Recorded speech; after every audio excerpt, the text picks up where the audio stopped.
Good evening and thank you for choosing THV 11 tonight. I'm Sarah Horbacewicz. Right now, a 32-year-old Hot Springs woman is in jail. This after getting arrested in Benton on multiple charges, including aggravated robbery and attempted capital murder. Earlier this morning, Benton police responded to reports of a robbery at a gas station near Highway 5 North and Kenwood. When they arrived, officers report finding an 85-year-old man who had been run over by a vehicle. The alleged suspect is 32-year-old Brittany Johnson from Hot Springs. Johnson is also facing separate charges in Maumelle. Staying in Benton tonight, another person is facing attempted murder charges this evening. Benton Police Department arrested Daisha McQueen after they say she tried to run over a minor who hit her parked vehicle. This happened at a private property off Interstate 30 late Friday evening. McQueen was charged with attempted first-degree murder, 4 counts of aggravated assault, first-degree battery, 4 counts of endangering the welfare of a minor in the first degree, and reckless driving. The juvenile was taken to the hospital and is expected to recover.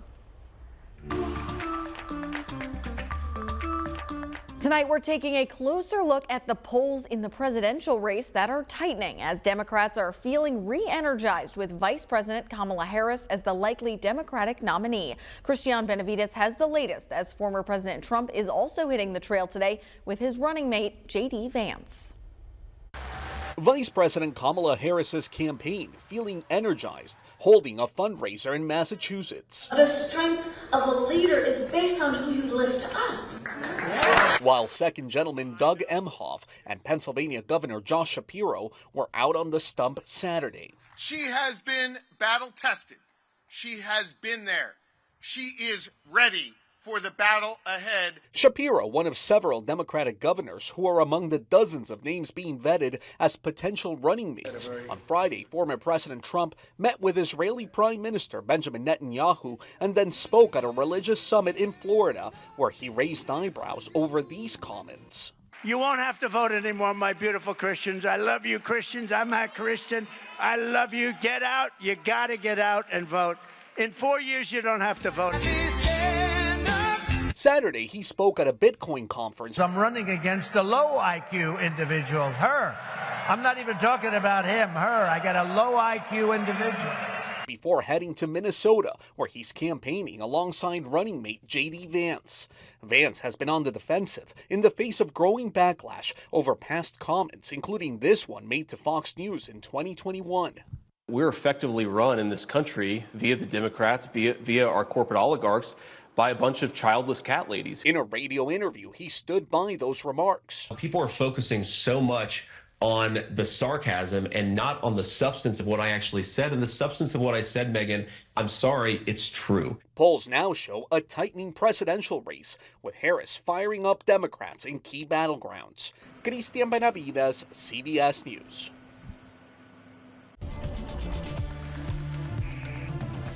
Happy Saturday. I hope you've enjoyed this day that we're still hanging out in the 80s. I know it's been gloomy and a little muggy outside, and even some places might have gotten some rain, but more of us than not have been able to stay dry today. Now the rain coverage moving north and east into the northeastern half of the state. There are some showers to our south, but otherwise much of the state fairly quiet this evening. Now there is some rain just south of that I-40 line and north of that Highway 165 line moving through Lonoke County. That's about all we're seeing in central Arkansas. Of course, more of the rain coverage off to our north and east. Now, as we continue through the rest of the evening, we could see a few breaks in the clouds here in central Arkansas, but more of those overcast skies starting to dominate into the evening as you see temperatures starting to fall into more of the 70s. Now, as we continue into your tomorrow, Sunday likely going to be that last day where we hang out in the 80s before we see more of that heat and humidity making a return to the forecast. If you stick around, I'll give you all those details in your 7-day outlook.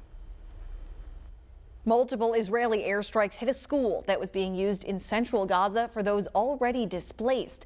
The attack killed dozens as the country's negotiators prepared to meet international mediators to discuss a proposed ceasefire. Israel's military said it targeted a Hamas command center used to direct attacks against Israeli troops and store, quote, large quantities of weapons. Hamas said the claim was false. Civil defense workers in Gaza said thousands had been sheltering in the school, which also contained a medical site. In a THV11 update tonight, the largest wildfire in California this year continues to burn. The so-called park fire started on Wednesday and has already burned more than 178,000 acres. Thousands of people are under evacuation orders. According to officials, 134 structures have been destroyed and more than 4,000 are now threatened. More than 1,600 firefighters are battling the wildfire, but it is 0% contained. Authorities believe the wildfire was started by arson.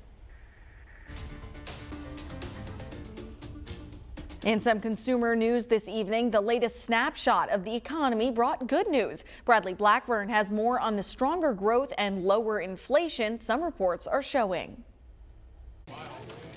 The economy picked up steam over the spring, with second quarter growth accelerating to a 2.8% annual pace. It means that consumers were spending, businesses were restocking their inventories, and the reading really was stronger than economists thought. With inflation easing toward the Federal Reserve's target 2%, consumer spending, the backbone of economic growth, was on the rise, even in the face of high interest rates. And that spending was broad-based, with Americans investing in everything from cars and appliances to services like health care and utilities. Economists say the GDP report, or gross domestic product, points to a soft landing, a scenario when inflation cools without tipping the economy into recession. I think resilience would be the word of this economy. Although cracks are beginning to show. We are seeing that some lower income Americans are piling up credit card debt, and we're starting to see the job market slow down just a touch. For now, the focus moves to the Federal Reserve and whether policymakers plan a rate cut at next Wednesday's meeting.